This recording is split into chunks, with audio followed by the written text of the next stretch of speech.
Alright lads, so the 1000-year Blood War mid-month banner just recently released yesterday. We summoned on the banner and we did walk away with getting the character that we wanted to go for, that of course being NÖDT. And here we are to showcase him today on the channel. Very excited to do that. He is after a character I've been waiting years for, especially alongside Kyogen. It feels really satisfying to a certain extent to have both Kyogen and also NÖDT in game on the same team. These two characters, for those that weren't aware, were teased to us years ago because they were bosses in the story modes. Back when they first got added, we thought they were coming sometime soon. Never did I think we'd have to wait upwards to 3 years, but I'm glad we waited because the characters are better and also visually, they are some of the best visually looking characters in the entire game, especially NÖDT. Now, right from the get-go, I do think NÖDT is a pretty good character, but understand he does have some bad things about him. He's not perfect. He, after all, is, at the end of the day, despite being a 1000-year Blood War character, he is a mid-month character. And with that, it comes with some drawbacks. But NÖDT himself is a Mind Quincy Stammeter with the no affiliation kill ability and comes with a 14% strong attack recharge soul rate.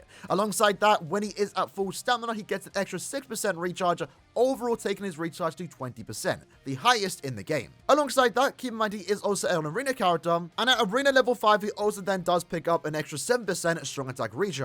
And for those that are wondering, we are going to showcase the character in arena, but later this week. With that said though, first up, let's have a look at NÖDT's strong attack damage output. For starters, the character does have quite a high DPS, to be honest, especially for a mid-month, right? Like, even for end-of-month standards, this damage output really isn't bad whatsoever. So he has Frenzy +2. Alongside that, when you do inflict a stat summon, and remember he can apply both weakening and also slow, an interesting take on NÖDT's fear abilities, and I'm all for it. And I like it more so actually because again, he is designed for arena content too, and slow in arena is actually really good.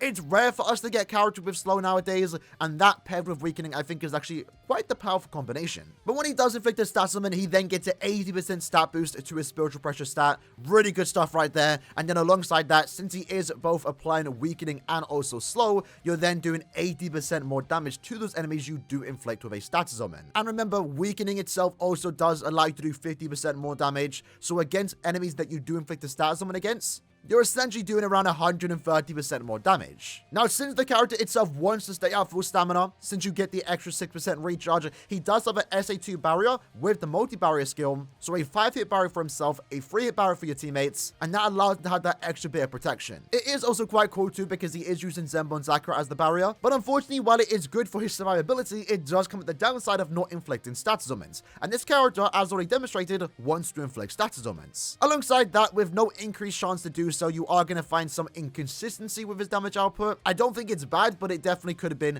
better. Now, for this showcase, we have him at SP level 10, at Focus level 10. We're going to be using a Fortification Pill, a Cape Fastener, and also a Zeta Pill. And the links we are using is Aizen with 12% recharge, 16% full stamina, 12% recharge, and 20% sad when at full stamina, and Chad with 25% full stamina and also 12% recharge. Bonus abilities include full stamina and long stride, and if you only have the character 1-5, maybe giving him 400 focus isn't going to be the worst idea since you then get your guaranteed criticals. Alright then, so first up, let's take it into single player IT. In this case, we are going against rank enemies, so unfortunately, we do not have killer effect here. But at the very least, we are immune to all the freeze pulls, which is actually quite cool.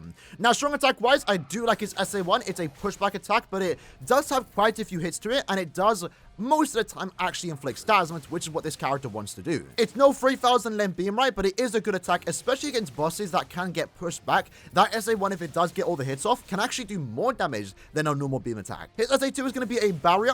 It's a vacuum type of attack, does have quite a few hits to it. Unfortunately, cannot inflict any stat summons. But you can see here we are then covered with the Zenbon Zakura petals, which I do think is really cool. And then his SA3 is going to be a full screen around him, which does also have some really cool visuals to him. The whole character's visual set, it just looks so good. Like, I love playing with this character. Well, of course, I could have some nitpicks about his strong attacks. I overall don't mind it because the visually, just this character looks great. Especially the Nad string. I really love how they did incorporate the fear cones that he was using against some of the Soripers. And that was a big question going into his character release. How would they incorporate him using his own fear abilities and also using Zenbon Zakura? Because that was a given, right? One of the main defining features of the fight with Byakuya is the fact that he steals and uses Zenbon Zakura. And that is perfectly demonstrated in the soul bomb here.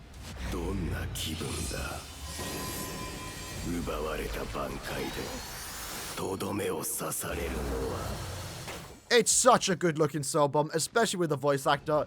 I'm just fanboying over this character, right? I just love this character. I'm happy he exists in the game. And even his end pose is referencing this scene when he steals the Bankai and he's smiling. Like, visually, I have no complaints about the character. And in that case, for our very first run, we did get a 1 minute and 38-second clear time. Not the greatest, but let's try that once more and see if we can get a tad bit faster. So jumping into it, can we inflict a stat summon on the SA1? Yes, we can. That's, again, the good thing about the strong attack one, right? You know, there are going to be times where you don't inflict a stat summon. Unfortunately, that will happen, right, with no increased chance to do so. But a lot of the times, the SA1 is enough, especially on a bunch of enemies, to inflict a stat summon. Let's do it again. Can we get it? Unfortunately, we cannot. See, sometimes it doesn't happen. Luckily, got it on a nat string. We'll take that. And you can see it, even though we are playing single-player IT, we are still doing a great amount of damage, right? That's the good thing about his character. His damage output is quite high. Inconsistent at times, but it can get really high, especially after you use your Soul Bomb. And that's going to be more so noticeable against the enemies that are, you know, bosses, right? Especially when we take the character into co-op IT. You know, you do notice sometimes when you're using your SA3 or your attacks against the bosses, the main ones that you don't have kill against, sometimes it does take quite a while to go through those stages. But as not, if we inflict a stat summon, we're going to clean up relatively fast. In that case, not a bad run. Let's use our summon once more. Take Aaroniero down. While playing with the character, I do notice since the SA1 is putting in a lot of work here, I do find myself having to flash step, get in certain positions, and you're going to have to aim your strong attacks, right? He's not a brain-dead character where you just spam your attacks, and technically he kind of is, right? As is every character, but you do have to do a bit of aiming with this character, many with that SA1. In that case, a 1 minute, 8 second clear time. Let's try that once more until we can get a sub 1 minute. So I think in this case, all we have to really do is just use and we actually inflict SP boost again straight away. You'll love to see it. We're going to have to use our Soul Bomb at one particular point, right? There we go. Nice use of that SA1. I guess in this case, we could use our Soul Bomb. Let's do it there. Didn't actually kill the entire stage, but maybe I positioned myself wrong. Not bad, though. We only had to use one strong attack there. All of our attacks are back. Let's use our SA3 here. I know this stage in particular is kind of the weird one because the enemies spawn behind you, so we have to go here and then drag them back with the SA2. And you know, the SA2 and 1 does have some quite good synergy together, since you can use the SA1 and 2 to group them together, and then you can just use the other attack to finish them up, right? Let's go here, use our SA3. 1 enemy, 2 enemies stayed alive somehow. We're in the final stage where at this point, I believe if we have 1 strong attack ready, it should just clean up the Aaroniero. There you go, very quickly. And in that case, we got a 50-second clear time. Quite respectable, especially given the fact that we do not have killer here. But let's take him into co-op IT. Alright then, so taking it as not into co-op IT, what we're going to do right away is use our SA1, already inflicted a stat summon, which is what you'd love to see him. Then we're going to go use our SA3. That goes through basically 2 waves. And in this case, we're going to just kind of finish up our attacks here. Again, we do have to do a bit of aiming here, right? But for the most part, the SA1 is pretty good for inflicting stat summons. Let's group those up. Then let's use our SA3. From the looks of it, when we do have the SP boost, if we do hit enemy with our strong attacks, most of the time they are going to die. And what you're going to see with this character, at least in co-op IT when we're trying to showcase by himself, is he's kind of very similar to Gin, the Power Soul End the Month character that we recently just got 2 weeks ago. In the sense that, you know, he has, I think Ezra has a better strong attack here, mainly due to that SA1, right? I really don't mind his SA1. But he's not going to be like a super fast Clay character. You know, Killgate, regardless of killer, is probably beating any IT in like 1 minute and 30 seconds because he has Rampage mainly. With no Rampage, with no increased chance to inflict stat elements, you know, we're not going to clear this IT without killer in like 2 minutes, or 1 minute even. But thanks to the barrier, to a certain extent, we're clearing it safe. Like, I don't think at any point are we really ever going to, you know, lose our full stamina unless I forget to use my SA2. Already getting the SP boost though, you'll have to see it.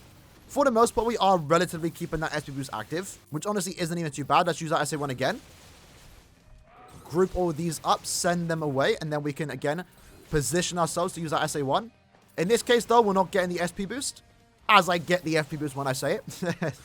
And then let's use our SA1 on these bosses. As you can see there, Norito, oh, both of them got inflicted with stars a minute. And you can see there, when you go against the bosses, when you inflict an SP boost, right, or a stat summon, you rinse through the boss's HP. It's absolutely crazy. I think in that case, both Noritora and also Stark, without killer, went down in 2 attacks. Let's push them all back with the SA1. Did inflict the SP boost. That's not too bad. In this case, I think we're safe to use our SA3. The next wave is where the enemies are going to spawn in. So in this case, we have the SP boost. Let's use our SA3.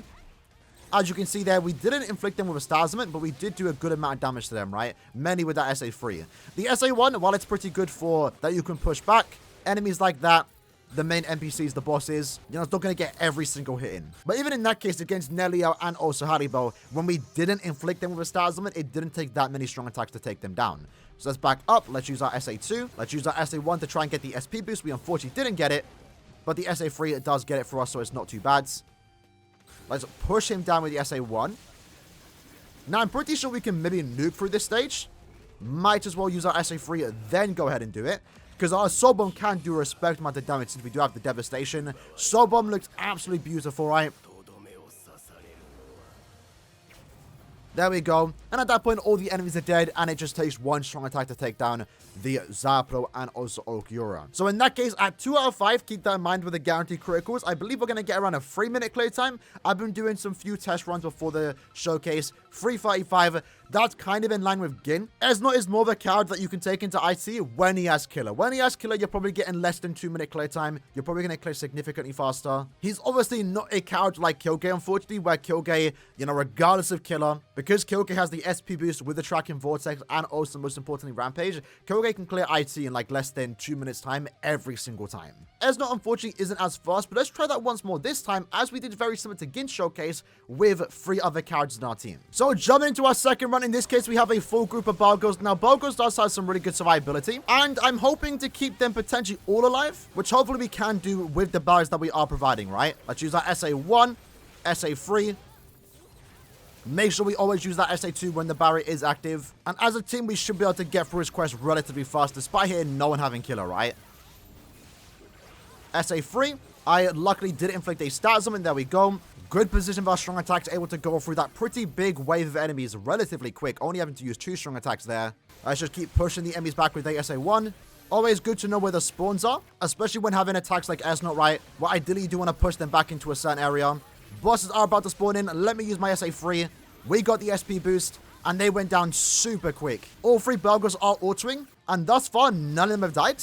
And I've done a lot of IT. The barriers are definitely helping here in their case. Obviously, their built-in healing is also equally as important for them staying alive right now while they're autoing. But both are going hand in hand together right now. So that lad used his Soul Bomb. Not too bad. And in this case, the question is, do I want to use my Soul Bomb right away? Let's do it. I don't think we're nuking all the way through. We actually did. Wow, okay. That's 2-5 though, keep that in mind. But we actually did it, okay. Because remember, the Soul Bomb can hit hard, right? There's devastation value and the fact that we do have the SP boost. Especially when we had it active right from the get-go. Yeah, we went through that stage relatively quick. So, Esnot is a good character when you obviously have other people in your team, right? He's not a character that we get to, you know, flex on and beat a certain quest by himself in co-op really quick. That's not going to happen. Instead, you know, when you're hosting your lobby with other people, we were able to keep all Balgos alive. And I understand, again, they can heal themselves too, but the barriers definitely did help them from just getting one-shotted from the lasers. This IT, I would say, as someone that has been autoing it a lot this week, this month, is probably the hardest stage to auto because of the spinning around cards. The spinning Aroncas can sit far away and just snipe you even if you are a ranged character, and that makes autoing even harder. So I think it's kind of cool that we were able to keep all the Balgos alive using Esnot as our main DPS character. Next up, we're going to be going into Epic Raids, where we are currently a bonus for the 50 million Awakened Keyscape Raid. These are our pets, best pets that we can possibly use. These are the accessories, and we're going with a mixture of full stamina, recharge, and stuff like that, and this should be relatively good. For our bonus abilities, we have included full stamina and weakened defense in the hopes to clear this quest relatively quick once I do use my Soul Bomb, right? Now, given Esnot full recharge might be something you want to do here, because ideally, especially for the Keyscape Awakened Epic Raid, which is why I am happy that he does have a Barrier SA2. This raid is hectic. There's not that many instant kill attacks, but there are lots of attacks that are thrown at you, and if you don't have a barrier or if you don't know the pattern, it can be really brutal. It really can. So the fact that we have 3 Esnots and also a Keyscape in our team is actually really good for just getting through his quest significantly easier, right? Now I'm going to save using my SA2. Don't want to use it just yet. Might as well use it now, actually. We want to kind of space out our barriers between our teammates, right? We don't need to all use it right from the get-go. There, Esnot just used the Soul Bomb, not too bad. And Esnots do work quite well together, right? Remember, because they do more damage to weaken and also slow. And we get to all apply weakening and slow. I'm going to save my summon for the final stage, though. There we go. Run is looking quite good. My Soul Bomb went off with the weakened defense. Look at the damage that we do there. It's clear that the other Esnots that used their Soul Bomb didn't have weakened defense, because you can see it made a big difference there. This, with a full Esnot team, or with this team even in particular, we could have cleared in like 30 seconds. Had everyone just given their characters weakened defense. Either way, though, for a public lobby, you know, I'm not playing with my guildmates. We were able to beat this quest in 1 minute. That's not bad. That's not bad. With that said, though, lads, that was the video for today, trying out the new NÖDT. Overall, very good character. He has problems. Understand that when playing with him, right? Or before you decide to summon on him, if you haven't already, he does have problems. I think the lack of increased chance to inflict stat elements with the fact that his SA2 doesn't or can't inflict stat elements does hurt him just a tad bit. At the same time, being a mind no affiliation killer doesn't do him any favors since he is up against one of the best mind characters in the game, that being 8th Anniversary White. And overall, being released as a mid-month does hurt the character in terms of how good he could have been, because he is at the end of the day a mid-month character. This character, in my opinion, while I do like his visuals, I love the character visuals, I like the character's gameplay, and I'm not like that annoyed with how they treated him, I am still a tad bit disappointed that he isn't, you know, Kilgay level OP. Now, I don't think every character released in the game should be, you know, the best character in the game, but NÖDT, you know, given the fact that we've been calling for him for the last 3 years, and the fact that it is NÖDT, one of the more popular stun raiders, I would have surely thought he would have easily been Kilgay level OP. NÖDT should have been fighting for the best character in the game, in my opinion, and unfortunately he's not. Right now, he's competing for, you know, top 5 mind characters in the game. To me, again, it's not that big a deal, but again, I do believe he deserved it just a tad bit better. I'm still happy with what we did get, though. I think this character is great, and I don't regret summoning for him. He is going to be one of my main go-to characters for mind content in the future, and I'm happy to have him. I've been having a lot of fun. With that said, though, hope you liked and enjoyed the video. In the comments below, let me know what you liked about this character, and I'll see you guys next time. Take care, and peace.